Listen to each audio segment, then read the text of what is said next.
Well, it's about jolly well time, yo. Today's adventure, kids, is right here. Let's see what it is. Ah, gotta be a Yamaha. I know I'm standing in the light. Yeah, it's a Yamaha. Yamaha. It's a good guitar, too. I've already sort of checked it out. We're going to inspect it in depth and show you things to look for maybe when you're buying a guitar. And we're going to do a setup on this guitar, a complete setup. Change strings and the whole thing. It's going to get the action lowered on it. The action is really high right now. I'll show it to you. Let me get it on the bench and we'll talk about it. Acoustic guitar. I did some homework and I found out it's an FD01S model. Looks like it might be an old guitar too. Maybe it's just, it looks like it's got some age on it. I don't know yet, but I'm going to check him out and see if there's anything that needs done to it, and do it and set it up. And I'll show you a few things to look for if you're on the market. If you're thinking about buying an acoustic guitar, I'll show you some things to watch out for and look for during your journey. So let me get the camera in the pod and drink of water and we'll get on. One thing here first to look for. If you're on the market for an acoustic guitar, checking them out, check the one of the things you want to check is make sure the bridge is glued onto that guitar properly. Make sure it's still glued, you know what I mean? And one way I do that is just take a sheet of paper and lay it on the top. Try to stick that paper underneath the bridge. And go all the way up. There you go. Go all the way around with it. She's popped up a little bit right there, or maybe wasn't glued there at the factory. You know, it's hard to say. You should do this with string tension on. You want it under string tension. But yeah, that one does have a little bit of a pull up on it. That's nothing to worry about though. I mean, it's just on that one corner. You can check the front if you want. I usually don't because, you know, most of the time if it's going to pull loose, it's going to do it on the back because all the tension's pulling it forward. This one is pretty good everywhere else. So I would not even worry about that. That's not worth cutting that entire bridge off and sanding and roughing it up and redoing it and gluing it and clamping it. It's not worth it. That could have been like that at the factory and, you know, it's not gotten any worse. But we know it and we should keep an eye on that. Anyways, that's one thing you want to look for when checking out guitars when you think you're going to buy one. And there's one way to check it. So hold on, let me get this camera set up here and we'll get into this thing. So, a basic setup job. New strings, frets, whatever this guitar needs, we're going to do to it. So, I'm not going to film me taking the strings off and bore you with all that. I got to get the strings off of it. I don't need to take any measurements here because we don't need to duplicate this action. It's almost unplayable. It's so high. And we really are hoping that the truss rod works. We're in trouble if it doesn't. But it probably will, you know. Now and then I get one that the truss rod doesn't work anymore. So, you know, hopefully that's not the case with this one. Anyways, I'm going to take the strings off and show you how I set up acoustic guitars again. Well, the truss rod does work. I checked it. And I checked for loose braces. And by the way, I should have filmed that, but you can, one way to check for loose braces, it's not a foolproof way, but you can tap on the top. A lot of times if you have a loose brace, you can hear that. It'll like rattle or vibrate, or you might feel it in the top. This guitar is getting solid. Someone has done some work on it. It's got a new nut, and it's got a new saddle, and all the bridge pins are new. I wonder if that bridge pins are not, they're plastic. I'm wondering what the saddle is, if it's plastic or... It's plastic, yeah. The old drop test.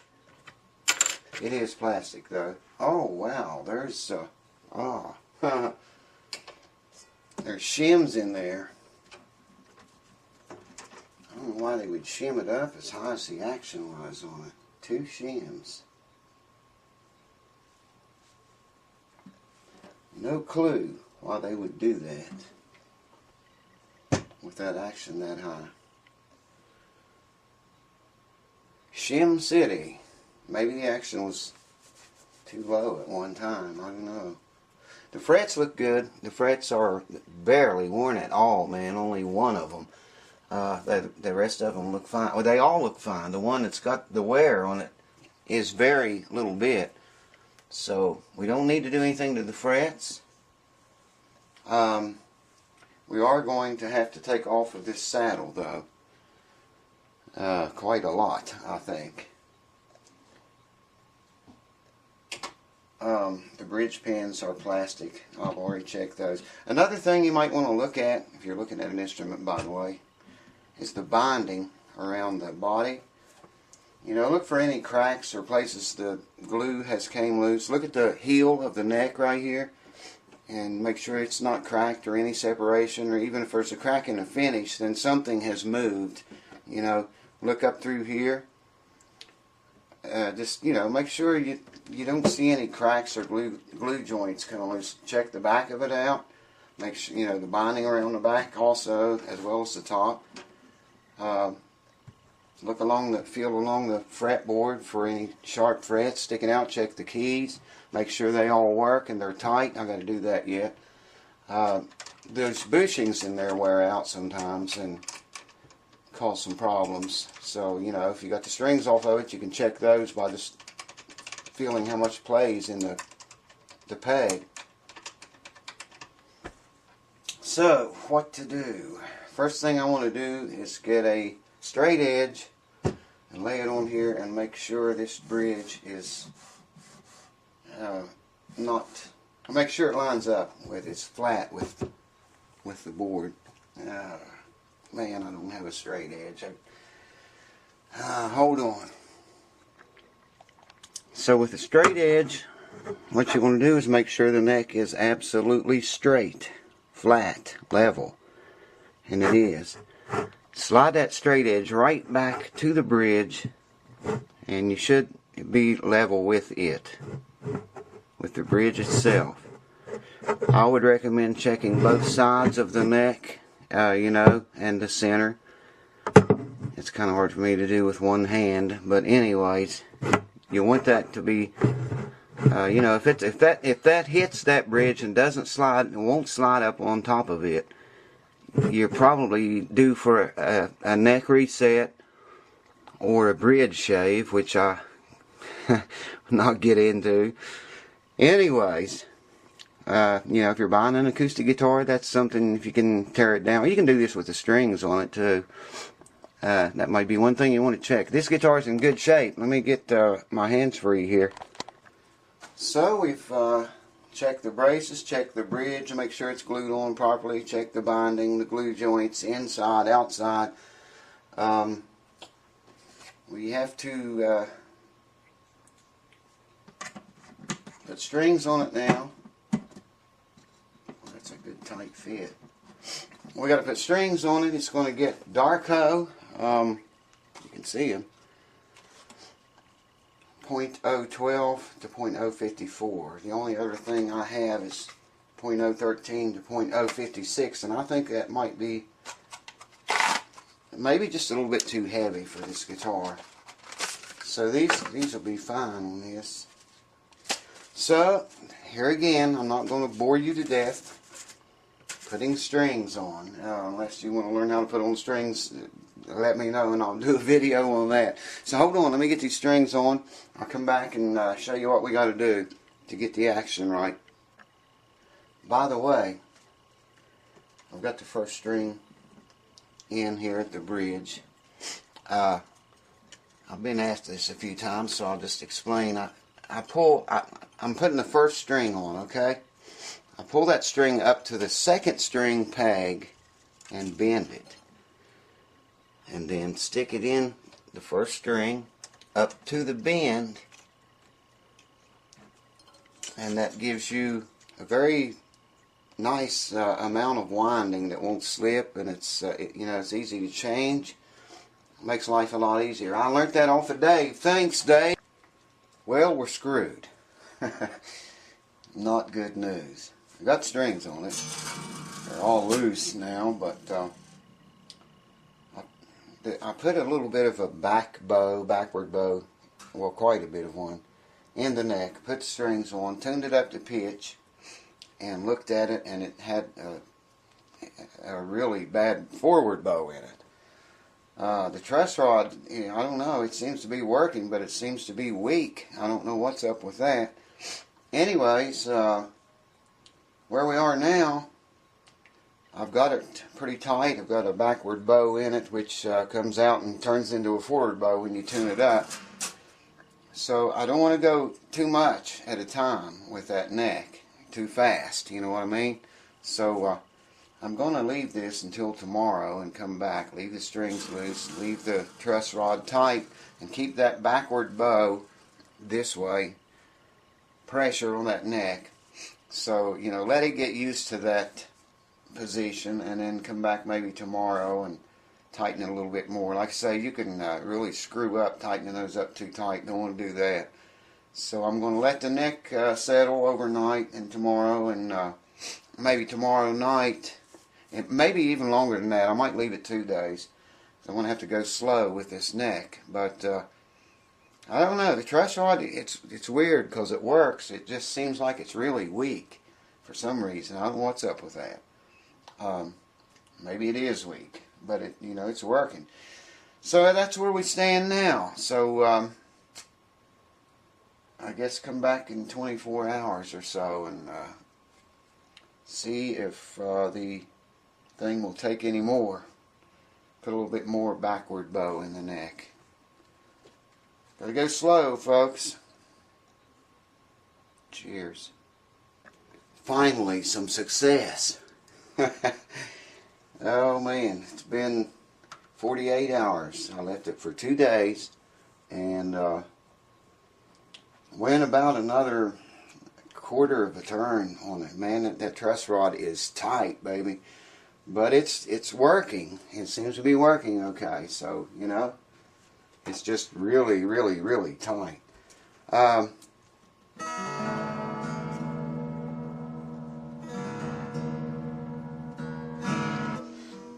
going to show you how to set the neck relief again.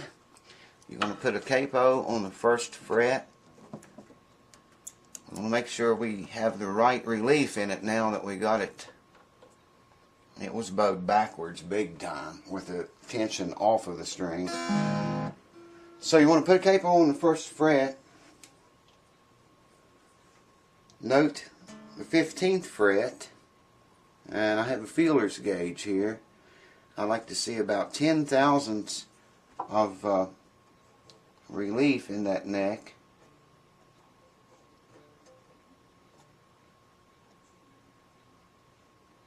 You want to check about the 7th. I like to check the 7th, 8th, and 9th frets. And that thing should just go in there. I don't know if you can see this. Yeah, it looks like maybe it's getting it. 7th fret, 8th fret, and 9th. It's a little tight on the 9th, but it slips right in the 7th and 8th. So it's perfect.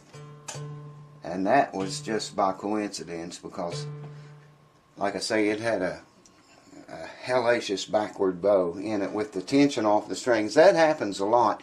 I've just never seen one with that much and have to tighten that truss rod that tight to get the right neck relief when it's tuned up to pitch. Make mention again, the old timers used to say, note the first fret and, the 17th or whatever, and play a note. And if you can play a note, your neck relief is set right. I don't agree with that, but I guess it's one way to tell if you have relief. Which you know, I don't know, man. People come up with all kinds of shit like that. Seems like. Now we're going to check the action. And I'm going to have to take this saddle back out and sand it. I know I am. I like to go by Martin specs on the action, if you know, on most guitars, and that seems to be good with most guitars and most people. The bass side, Martin recommends on the bass side a minimum of 3/32 and a maximum of 7/64, I believe. Yeah, I'm sure it is, because I go with 5/64 on my guitars. On the treble side, they recommend a 1/16 of an inch minimum and 5/64 a maximum on the treble string at the 12th fret. So I'm going to take the saddle out and sand from the bottom of it, and we need to bring this down. I don't know what it is right now, but I do know it's high. Let me just check it real quick here. God, it's bad when you get old and you can't see anymore.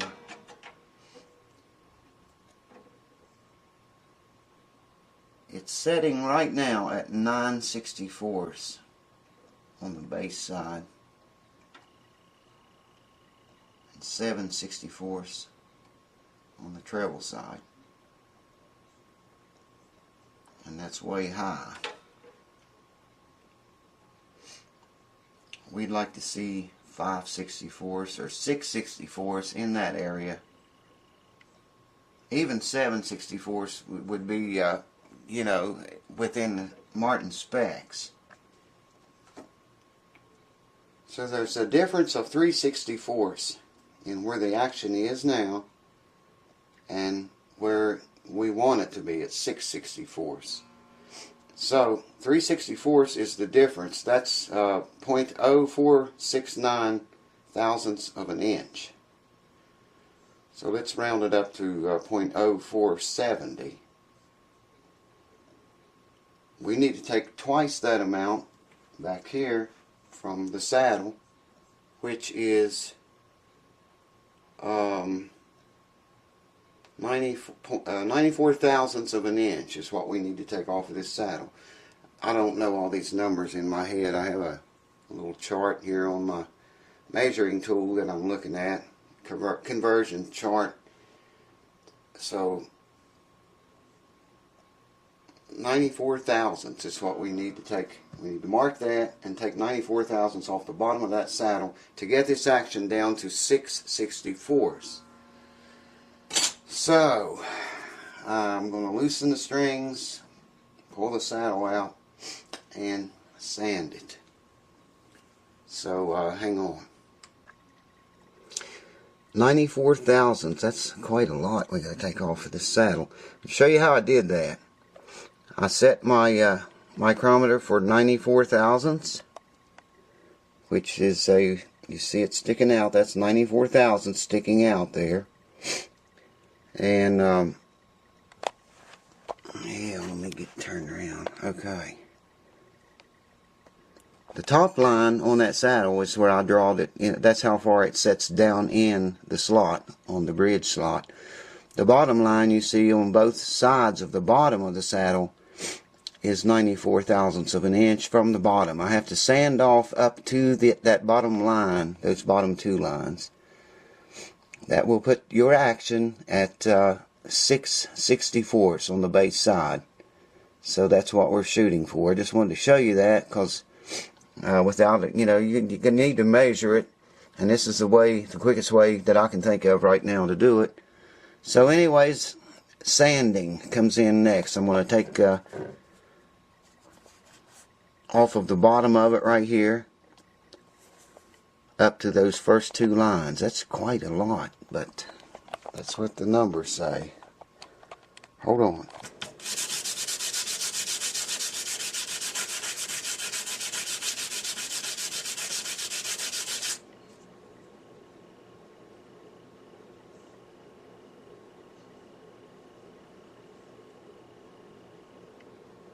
We're there, baby. We are there. We're there. I've been working on this for a while. I didn't film all of it, but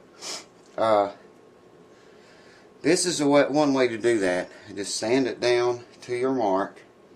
What I usually do is go up in the other shop and put this saddle in a vise. And I let the amount that I want to take off stick above the top of the vise, and then take a belt sander and just bam, you're done. Just, you know, just takes a minute, man, to knock that down. This is a slower way, but and the reason I didn't do that tonight, I have a video, I don't know how many, but one I remember of me doing that. I think it's the one about installing bridge saddles. I'm not sure, but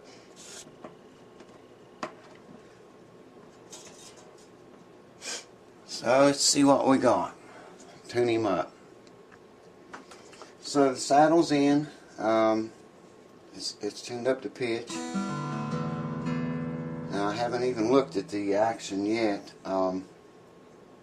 We need to check the neck relief again. I can't stress that. You have to check your neck relief many times. Many times.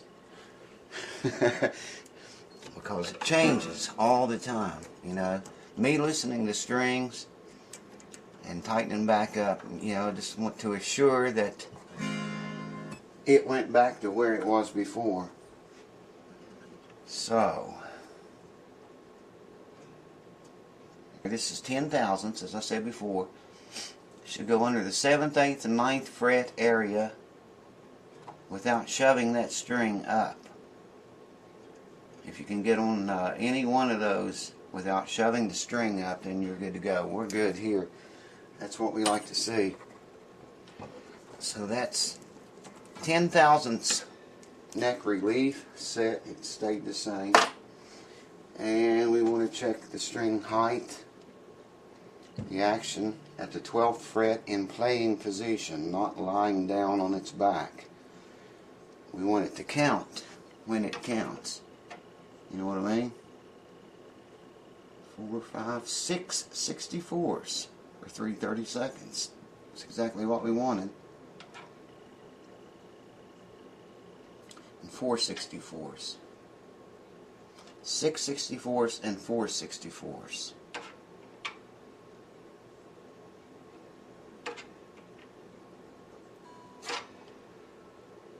Now, that's a new saddle. I don't know who put the nut and saddle and pins in. They were in there when it came here.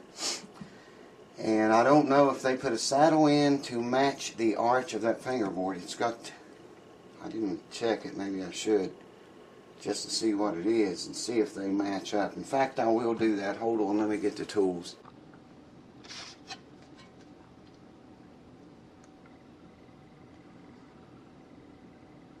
So shit, you need to check the arch in your fingerboard, baby. And I've already determined it's a 12. It's 12 radius.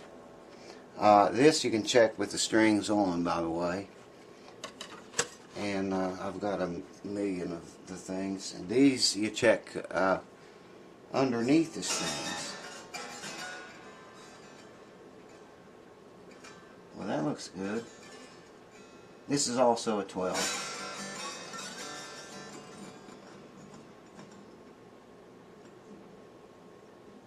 And the string arch is a 12. Whoever put the saddle in, I don't know if they just got lucky and got the right arch on that saddle, or knew what they were doing and bought a saddle with a number 12-inch arch in it. But anyway, here's what these things, what they look like. These are for with the strings off, and these are with the strings on. And then, of course, I have a lot of these too to match every one of these. So anyways, you need all that stuff if you're going to do it right, set it up right. So it's a 12-inch arch, and the saddle matches that, so that's good. That means we could lower the action some more if we wanted to. But I don't think we're going to have any buzzing problems or anything. That was a brand new saddle. It hadn't ever been sanded on the bottom. It was still, you could tell, you know, by the marks on the bottom of it, had never been sanded. It was just bought and put in there like that. But anyway, it's the right height now. It's really down there. It's low, but the guitar is very dry. I'm going to humidify it a little bit before I send it back. We have some fall away here. It's got a hump right here where the neck meets the body, and it falls away a little bit down in here. You're probably not going to be playing it down in there anyway, but I just hate to see that. But sometimes humidification will fix that. Well, it actually looks good.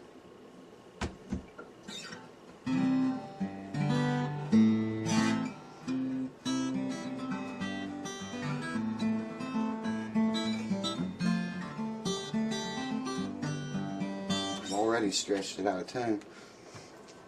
So let's see what's next. Trying to keep my head in gear here. What did we do? We inspected the entire guitar. Checked the braces. Checked the bridge. It has a loose place on the bottom here, back corner. It's not bad. It's probably been that way from the factory. Wouldn't even worry about it. We checked all the keys. They're all tight. The bushings are all good. Checked glue joints all around the outside and inside of the body, the binding. Cleaned the fingerboard, polished it, and oiled it. What else did we do? Set the neck relief. Lowered the action. I think that's about it. And I'm going to buff it out for the guy too. It belongs to a YouTube user. Well, I forgot to show you how this tuner worked the last time. So for all you Android users, this app is called The Tuner, D-A-T-U-N-E-R Lite. It's a very nice app. And here's how it works.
So you can see it's easy to see for one thing. Well, depending on the size of your phone. I use a Peterson tuner usually, especially when I'm setting intonation. But this, I've checked it against the Peterson. It's very accurate, and it's free. It's called The Tuner Lite.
You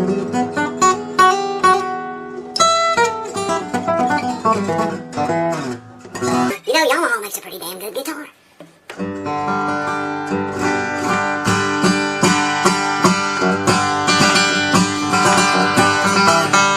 This guitar is loud and it's got a good sound to it. It's a nice little guitar. Yamaha, I've always been impressed by most of their instruments. Not all of them, but most of them, you know, they sound very good.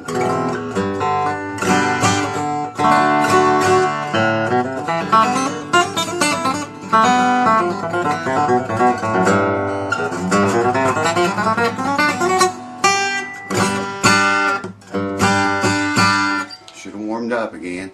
Anyways, this guitar is ready for the road. Well, I'm going to keep it a couple of days and watch that neck, because I really had to tighten that truss rod up, man. It's way tighter than I should have had to have went.